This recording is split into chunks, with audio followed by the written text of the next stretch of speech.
Gentlemen, for the past year, our typical patterns of dating and relating and even of communicating with other humans in general has been profoundly disrupted by the global COVID pandemic. Despite the advent of vaccines, here in the dead of winter in 2021, we're still locked down, some places as much or more so than ever, and even the experts we see most often in the media are hesitant to say when we'll be back to a quote-unquote normal social life. Work is remote. Schools are still closed. We're admonished to avoid non-essential travel or even running household errands. Some of us haven't even seen family members, especially older ones, in months. When we do venture out, we're dutifully wearing masks, but that only makes it that much more challenging to connect and communicate with people since we can't even so much as read their facial expressions. Now, obviously, the ramifications with regard to meeting and attracting women in particular are devastating. But the most devastating part of all is also widely underreported and perhaps underestimated. The utter desert of real-world social interaction has driven most of us to over-reliance on social media. There, people's frustration and anger often percolate to a head, and all that does is leave most of us flat out depressed. Well, you've probably also noticed that since the social media companies know who you are and what your usage patterns are, their algorithms greatly influence the actual posts you see. Have you noticed lately that you're seeing so many negative and perhaps even childish posts from people you're not even sure you even know? What's up with that? What's going on there? Why is this happening when we're already collectively feeling so beaten up socially? As Tim Cook of Apple duly noted just this week, to Facebook, you aren't the customer, you are the product. This is a particularly brazen statement, given that Apple's own iPhones are the hyper-addictive information collection engines such that they are. That brings us to the current state of dating apps. Well, men are swiping right on dozens of women at a time, and meanwhile the female brain is wired to recognize each match as having uniquely selected and approved her as his first choice. So indeed, the apps have mastered human psychology and leveraged us accordingly. The net of it is universal ghosting, flaking, and frustration that, virtually all of us are feeling. Now, most perplexing of all, media companies of all stripes, both left and right-leaning, seem to be cheering all of this on, if not straight up stoking it. Now, listen, you have the right to free speech, free thought, and yes, let's call it free association with those you see fit to connect with.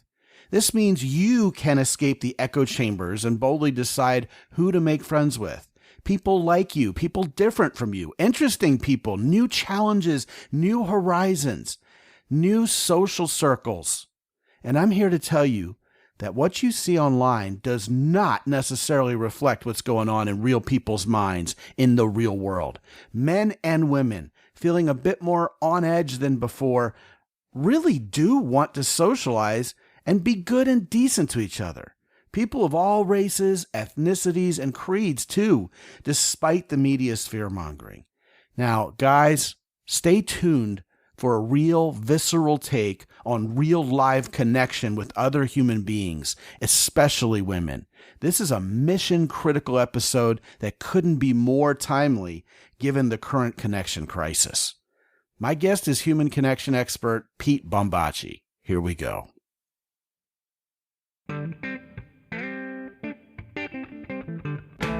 Live from the mist-enshrouded mountaintop fortress that is X and Y Communications headquarters, you're listening to the world-famous Mountaintop Podcast. And now, here's your host, Scott McKay. Hello again, everyone, and welcome to yet another episode of the world-famous Mountaintop Podcast. Oh yeah, my name is Scott McKay, at Scott McKay on Twitter and on Clubhouse, Real Scott McKay on Instagram. You can find me on YouTube by searching Scott McKay. The website is mountaintoppodcast.com, as always, and I still invite you to join us at the only real group on Facebook that really helps men relax and have fun. This isn't a group for guys being kind of agony ants for each other. Oh my God, my girlfriend left me, help me feel better and not drown in alcohol and drugs. We're actually sharing things that'll make you smile, encouraging each other in ways that help us be better men. And I'll tell you what, the focus is very highly centered on improving our relationships with women and getting better women into our lives if we don't have one there already, right? That's the Mountaintop Summit on Facebook. With me today is a new friend of mine. His name is Pete Bombaci, and he is the founder and chief connection officer of the GenWell Project. Now, that's based in Toronto, Canada. It's all about generating wellness. This is a global connection movement, and it covers the effects of isolation and loneliness, particularly on men. Interestingly enough, Pete's also the former head of the Movember movement there in Canada. So there's plenty to talk about here on this show. Without anything further, Pete, welcome to the show, man. Scott, is absolutely great to be here with you. Thanks for the opportunity to connect. Yes, the feeling is mutual, sir. It's good to have another guest from the Great White North. We have plenty on, more than I ever guessed we would. There are a lot of you guys up there doing great things up in Ontario, Canada, and this is certainly one of them. On that note, Pete, tell us what the GenWell Project is and what motivated you to start it. Yeah, thanks, Scott. The GenWell Project is a global human connection movement. We launched it up here in Canada about 5 years ago, and our mission is to make the world a happier and healthier place by reminding people about the importance of face-to-face human connection, and more importantly, inspiring us to take action. We've all been told to go to the gym. We've all been told to eat better. But now the research is very clear. Spending time with other people and the relationships that come from that time is now as important, if not more important, than going to the gym and eating well. So as part of a balanced, healthy lifestyle, we want to make sure people have this information because it is as important to stay socially connected, especially as we're going through a pandemic, even if it's virtual. Those connections are part of what keeps us happy and healthy. Man, you could say that again. You know what? With everything that's gone on over the course of the past year in this world of ours, you talked about staying healthy and eating better. I'm pretty sure most men have assigned alcoholic beverages as the fifth food group. Yeah. I'm telling you, man, there are a lot of people out there, in all seriousness, who are very isolated and they're very lonely. And it hurts. And I think many times we as men in particular like to sort of slough all that off and pretend it's not happening.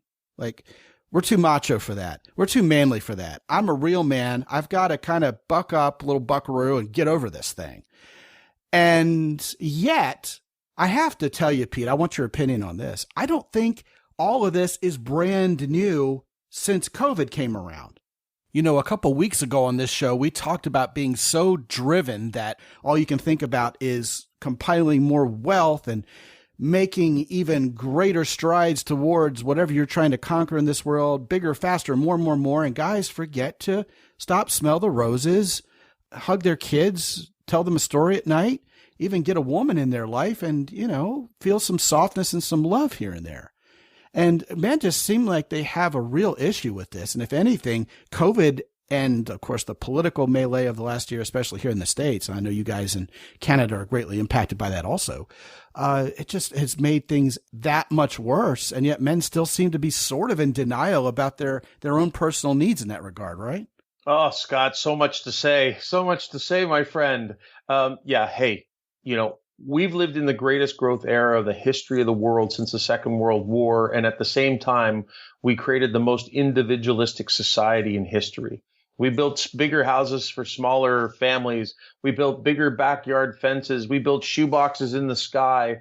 We built automatic garage doors. We built back decks instead of front porches. Everything we've done in our lives have created the physical barriers that we're now waking up to. And now that the research is coming in, especially as we go into a pandemic, we're now recognizing, holy cow, I'm actually alone. We have 28% of the population, both north and south of the border, who live alone. So, for those people, who may do some physical distancing when they get together with people, or obviously virtual technology, thank goodness that we have technology. But for those that were so focused and caught up in work that they weren't building those connections in that community around them, who then overnight had their work shut off, because they can't do, or the pace of the economy is slowed. Now they're waking up to the reality of, hey, all those relationships, and I put quotes around that I had in my job, they're not there anymore. And actually the people who are there now are the people that should be there, my family, my friends, my neighbors, but I didn't invest any in time in those people. So now those people are kind of like, what, you want to build a relationship now? Well, of course we'll do it, but you don't want to wait to the crisis until you actually work on those relationships, because those are the relationships that will help you through the challenging times. Well, it's so true. I always say, in reference to men in general, that we'll only really stop to ask directions when the car is on fire. Yeah. Wait till the bitter end, when our cheese has not only been moved, it has been stolen by the rats and has rotted to a green lump of mold. But listen, man, you were on a roll there, and I didn't want to stop you. And indeed, man, we're just getting warmed up here. This thing is going to be one hell of a conversation. But I have to save myself and the guys listening a trip to Google.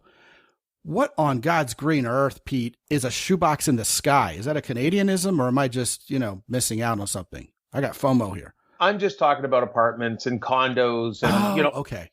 We've built, all these shoeboxes in the sky, and we don't have places to socially connect, and we don't have the green space, and there's direct correlations between, the research actually on condo. This is interesting. An apartment building, a condo, whatever development, above 7 floors, people don't try to connect.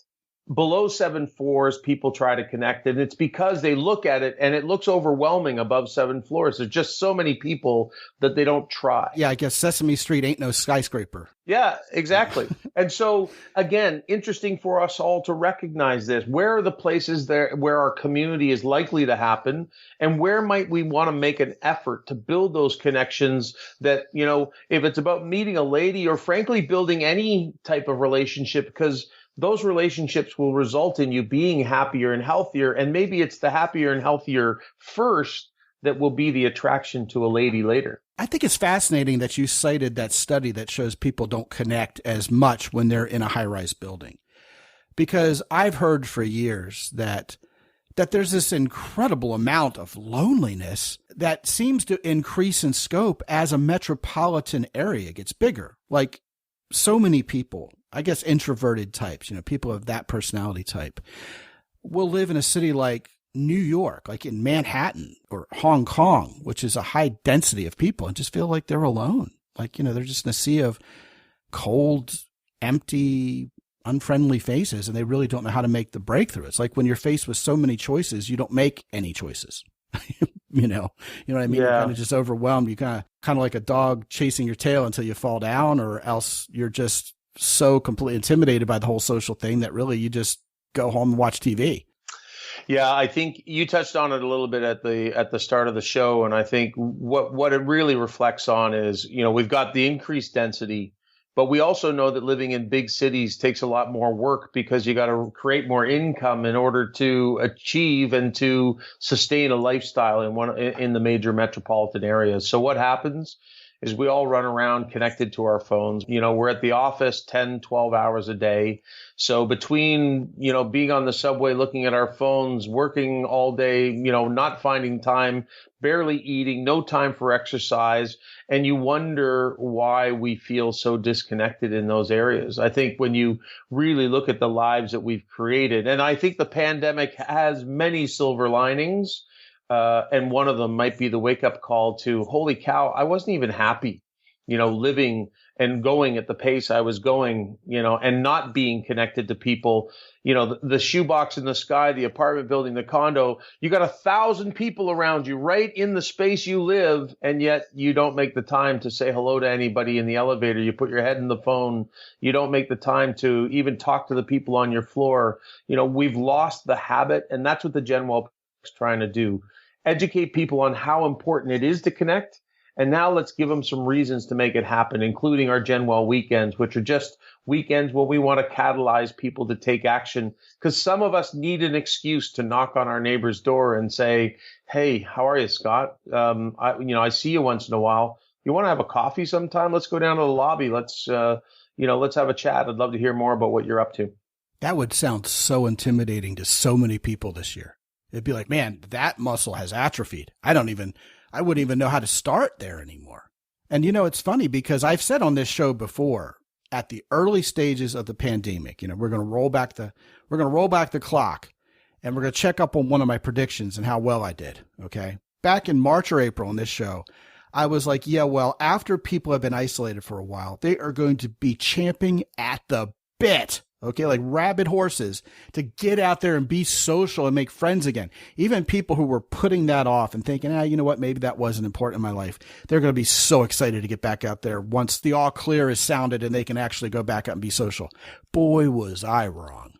I mean, we have had things open a bit here in Texas. Floridians the same. I mean, there were times late summer, early fall where, the bars and the clubs were opening up again and people were still sitting home. The men were jacking off to porn and the women were collecting likes on Plenty of Fish going, they love me. I'm done. And meanwhile, the social media platforms have asserted themselves not only as the de rigueur way we do connect. I mean, it used to be like a cheap substitution for interacting in the real world, like AT&T used to say the next best thing to being there. It is being there now. I mean, we have grown so accustomed to it that we see it as how you actually really, not virtually, but seriously, stay in touch with other people. And what's scary about that, Pete, not to take you in a completely different direction here, but those platforms, your Facebooks and Twitters of the world, in combination with other tech platforms, wield a whole lot of control over what we see, who we're allowed to talk to, what we're allowed to say without getting blocked, even to the point of making sure the smaller competing platforms aren't there anymore. I mean, at the beginning of this show, I used to say you could find me at Scott McKay on Parler also. Well, yeah, they vaporized Parler. Parler's gone. And people may say, yeah, well, you know what? They were troublemakers and they deserved it. But still, that's free speech being molded and shaped by someone other than the people who are speaking. And I think there are a lot of ramifications there for how we're going to connect, how we're allowed to connect, because it seems like we're not really autonomous in our ability to connect anymore. And that, interestingly and perhaps frighteningly enough, seems like the new normal, doesn't it? Yeah. It's interesting. Thank goodness we have technology for all the challenges it may bring. I would hate to see how we would survive as a society if we didn't have technology to supplement the relationships that we will get back to. But I think you touched on a few things there. When they first started talking about tech and all the benefits, we never knew what Facebook was. We never knew what Twitter was and Instagram was. We talked about how incredible it would be to be able to talk to people around the world and to do FaceTime and all these wonderful things, although it wasn't called FaceTime at the time.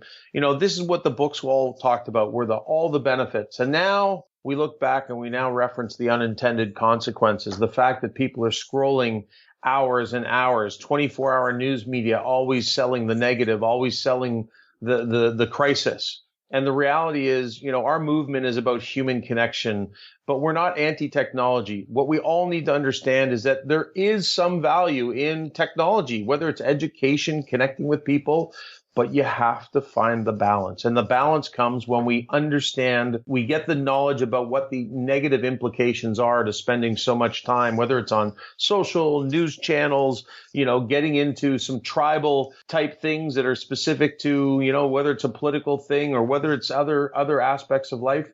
The reality is too much of anything is bad for us. So find the balance. Make sure you're not spending too much time. And again, human connection is so critical because when we connect with other people face to face, even on a Zoom for now, when you have these conversations face to face, it puts things in context.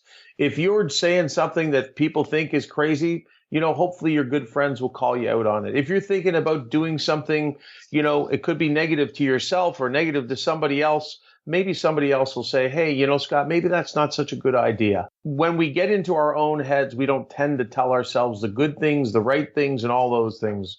So find that time, connect with other people, because that's going to make sure that you build the resilience that will help you through challenging times and also help you cope when things may not be going the way you'd hope they were.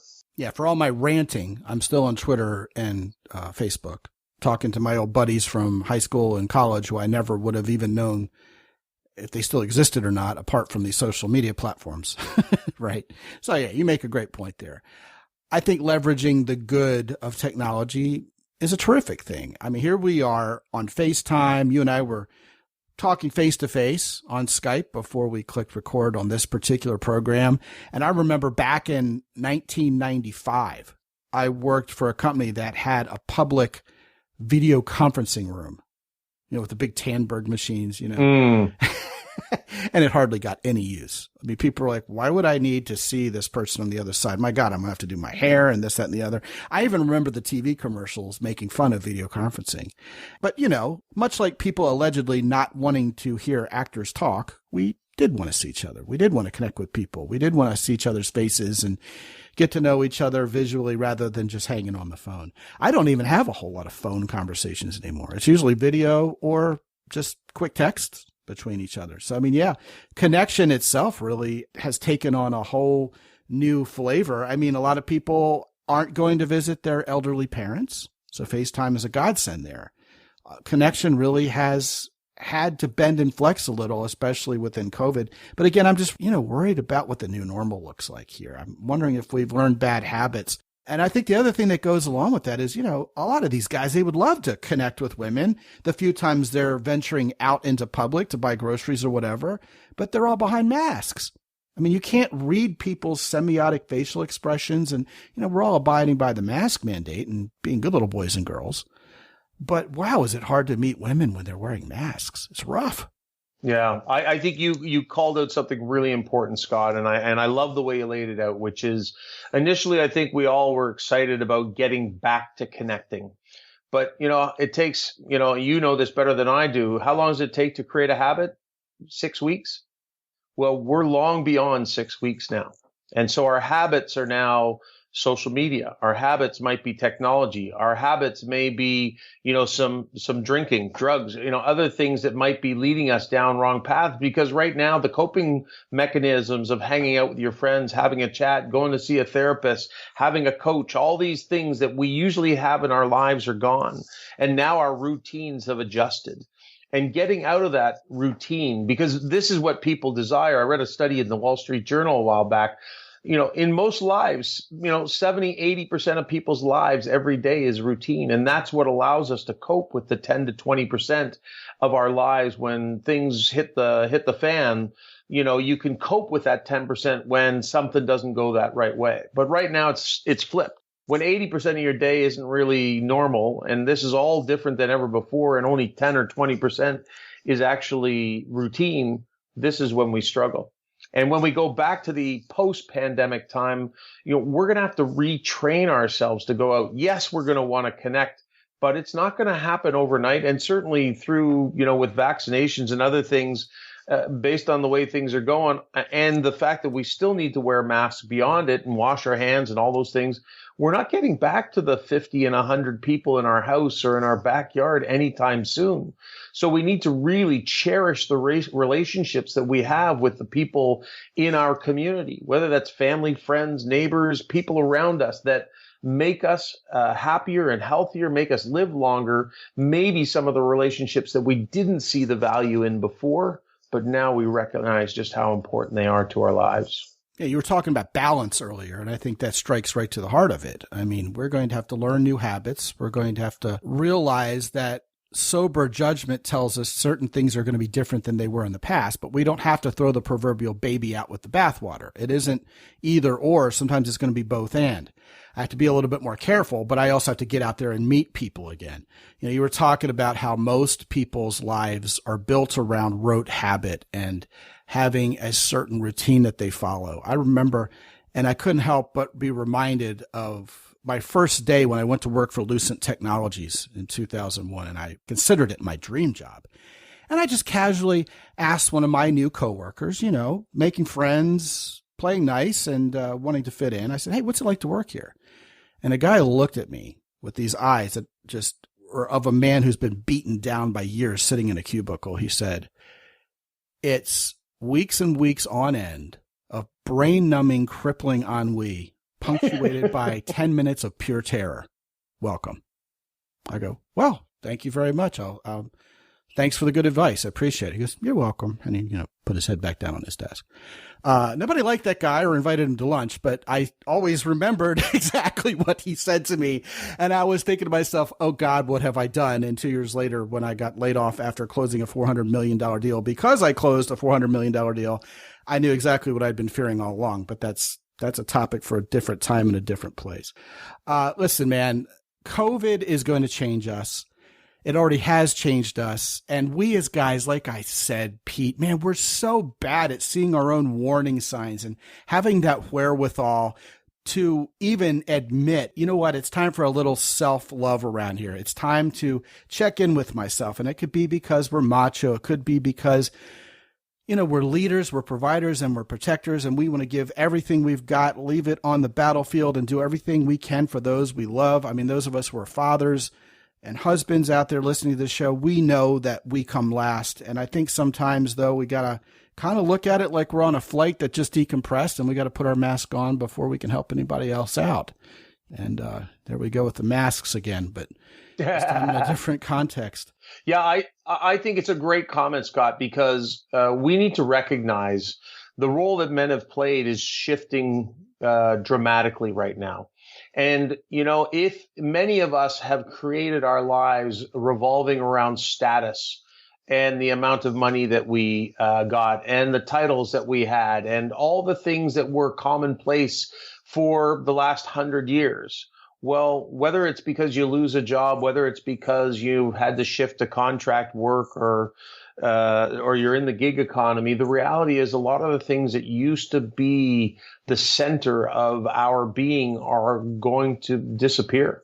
Yeah. And if we can't get our heads into the right space to be comfortable with the fact that, hey, that was never you anyway. And actually what is you are the people around you, the community, the goodness, the kindness, the giving. And first and foremost, to your point about self-compassion, the time you invest in yourself to stay physically and mentally healthy. Without you putting the oxygen mask on yourself, you can't do all the other good things. But make sure you recognize that all the stuff that's external, the money, the stuff, the houses, the cars, the toys, yeah, they're fun to have when you have them, but make sure that you don't lose the balance because as I think you said last week with your guest last week, the guy who focuses all his time on money and status and job ends up being lost and lonely and pretty sad at the end of the day. So make sure you find the balance along the journey. Yeah, you're absolutely right. As time marches on, as it inevitably does, culture marches on. Things change. Anybody who's trying to live in the past is going to be left behind. And there's no doubt about it. And I think men understand that. But along with what you talked about, I want to remind these guys out there that there's never been a more important reason to have a great fullness in your sense of personal identity and purpose, knowing who the hell you are. So you know what you believe and what you're best at, and having that self-awareness we've talked about on this show to know where you're going to be best serving this world to leave it a better place.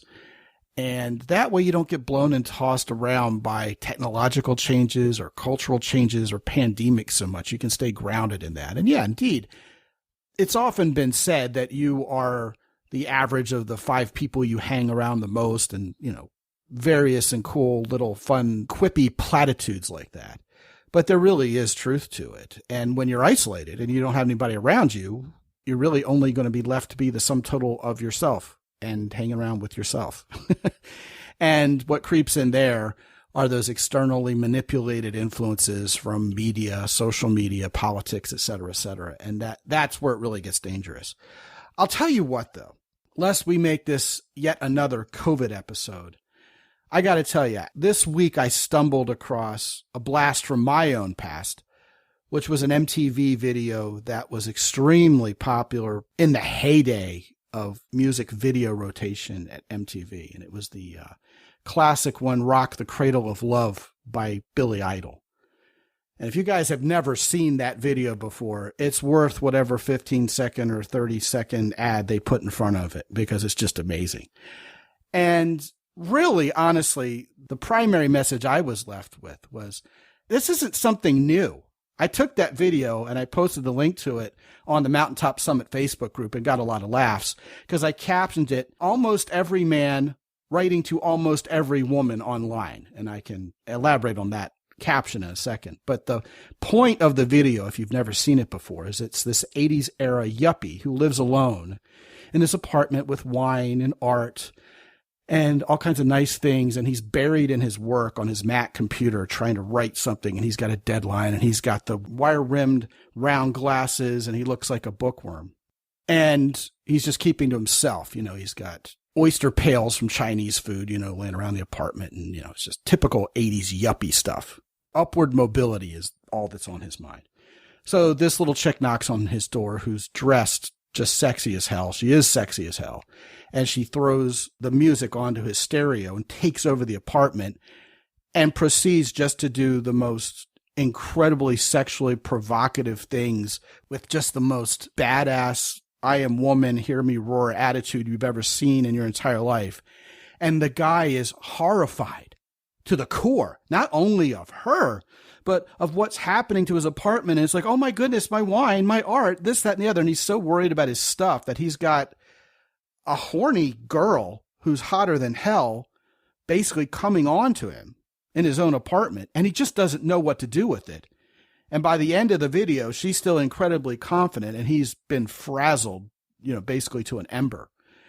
And this is so funny because it's so true. A lot of comedy is rooted in truth.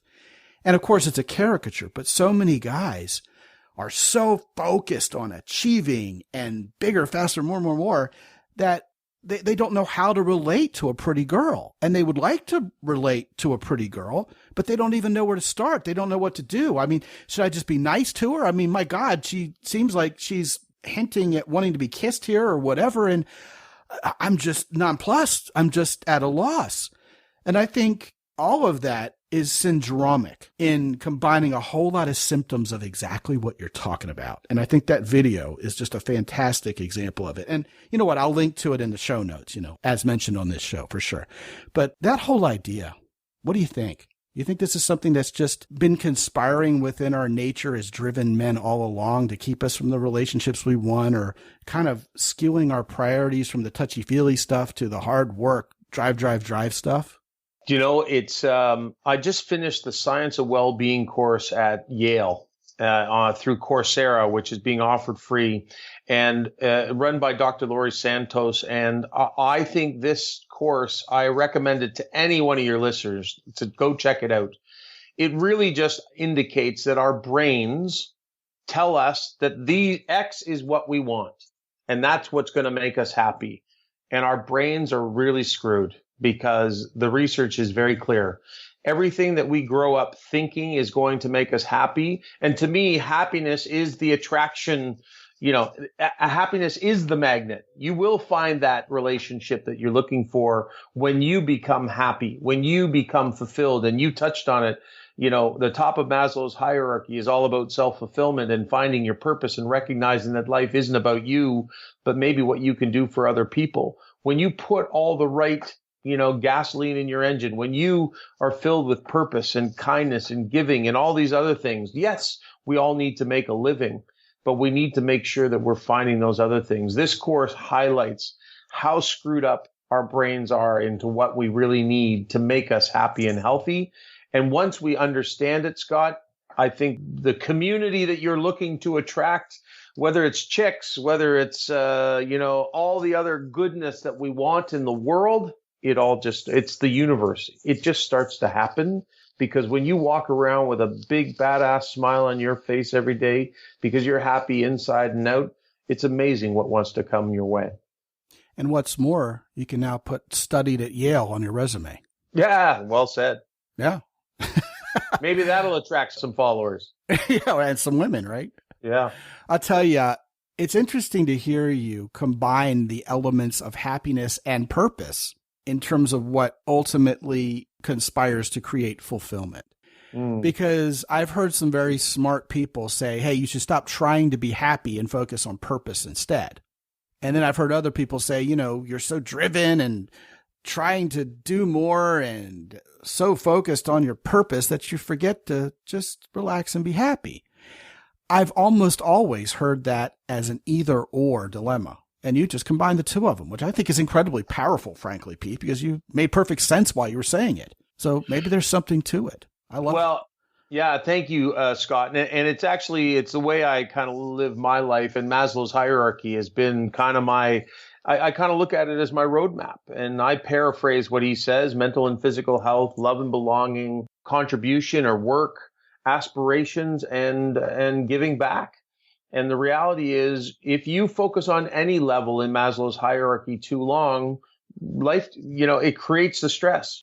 It will cause challenges in one way, shape, or form, whether it's, you're unhealthy mentally or physically, you don't have food, you haven't built connections. Life is all about balance. And if we all can find that combination of factors, if it's about mental and physical health, I might go for walks, you might go for a run. For mental health, I might do yoga, you might do gratitude pages or journaling or whatever. Find what works for you, but make sure you understand what are the elements that make you, you talked about it earlier, what makes you happy, what makes you fulfilled, understand all the variables, and then make sure you have your playbook that when you're not having a great day, that you know the things to turn on. Oh, I should go do more of this. I should go for a run. I should go and write some journaling. I should call up my best pal, my best girlfriend, my best whatever. Call up my parents. If you know what to do and you understand how it impacts you when you're not feeling well, that to me is the power. That's when you know exactly what to do to get you back into the right place. Because the goal of happiness doesn't mean that you're happy every day. It just means you know how to get back to happy as quickly as possible. Fulfillment, right? Yeah. Yeah. I'll tell you what. Great objective takeaway from this conversation would be pick up the damn phone and call someone you haven't talked to before or in ages, or get to know someone you've been meaning to get to know better. Reach out, because my gut feeling is that person would be thrilled to hear from you, because everybody's feeling this, even if they don't have the self-awareness to realize they're feeling a little bit more alone than ever. The other thing I want to touch on is we indeed talk a lot about Maslow's hierarchy around here. And typically it's in the context of how masculinity and femininity complement each other and catalyze each other. And you've just brought an interesting angle to it that I don't think we've ever discussed on this show, so we'd be remiss if we didn't cover it. And that's this. Masculinity is the provider, protector, enabler, empowerment of femininity. Women want a man who makes them feel safe, secure, provided for, and protected. I mean, in today's world, make no mistake, women can make their own money, they can get a concealed carry license, et cetera, et cetera. But we're talking about something primal here by design. And men are happy to do that. We'll take a bullet for the women we love. We love being a hero. We've talked about that so many times on this show.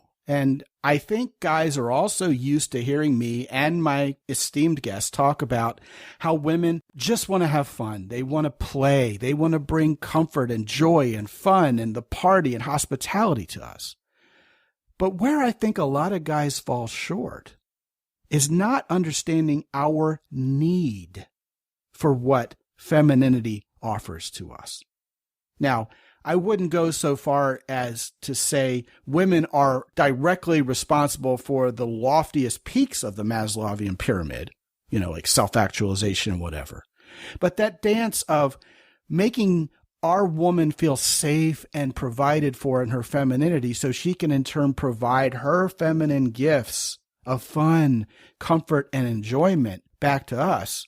I think a lot of guys, when the chips are down and they're in a position of having been a hero for a good woman and she's trying to reciprocate with her femininity, guys like, talk to the hand. I don't need it. I'm too macho for this. Whatever. I'm just going to go out. I don't need you to do this. I don't need you to do anything. And boy, guys, are we ripping ourselves off if we don't allow for that. Because exactly what you talked about is so true. We need to stop and smell the freaking roses. We need to have a little bit of fun. We need some art and some joy and some music and some playtime. But if you don't have any of that in your life, what you experience is burnout. You will become a crispy critter. You are actually empowered by play and by rest. That's why you need a vacation. Even if you're a type A guy who just wants to work, you gotta have this. You're only human. You gotta have your batteries recharged. You gotta fuel up the tank. So I wanted to share that with you guys. Our guest name is Pete Bombaci, and he is the founder and chief connection officer of the GenWell Project. You can find out everything you need to know about the GenWell Project and probably a little bit more by going to a special URL that I've set up. It's actually genwellproject.org, but the short code for that, as always, will be mountaintoppodcast.com/GenWell, which is GenWell. Thank you so much, Pete, for being a part of our show today. What a wonderful, enlightening, and interesting conversation. Really great to be here, Scott. Thanks for the time. Now, guys, listen up. We talk all the time about the importance of taking care of yourself. Some of you guys are driven, and yet some of you guys have thriving careers. You're smart. You're talented. You have purpose. You know you're going to leave a mark in this world. But a lot of you guys are still wondering who you're going to share all of this with. Much like the guy in the Billy Idol video, you're working. Then when it comes time to meet a girl, you're not really sure how that's going to happen for you. And what if you do meet the right girl at the wrong time and you're just caught flat-footed? Well, all of those things are included in the various topics we can talk about when you go to mountaintoppodcast.com, click on the red button in the upper right-hand corner, and get on my calendar to talk to me for free for 25 minutes. Won't cost you a dime, and guys, I'm guaranteeing results in advance. You'll be sure to emerge from that call with at least one real-world action item that you can put into practice today. What you do is you go to mountaintoppodcast.com, get on my calendar, and talk to me for free for 25 minutes. I'm exactly who you think I'm going to be. And while you're there, please visit our sponsors, Hero Soap and Origin in Maine. Both of those guys have lots of manly ways for you to up-level not only your personal fitness, but your personal style and your personal hygiene. All of those things, very, very important to looking your best, feeling your best, and being your best for the women in your life. And, heck, for yourself too. Use the coupon code MOUNTAIN10 with either of those sponsors for an extra 10% off. And until I talk to you again real soon, this is Scott McKay from X&Y Communications in San Antonio, Texas. Be good out there.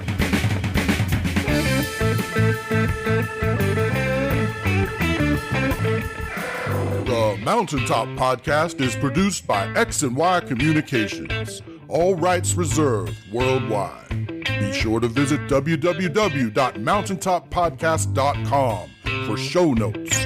And while you're there, sign up for the free X&Y Communications newsletter for men. This is Ed Roy Odom speaking for the Mountaintop Podcast.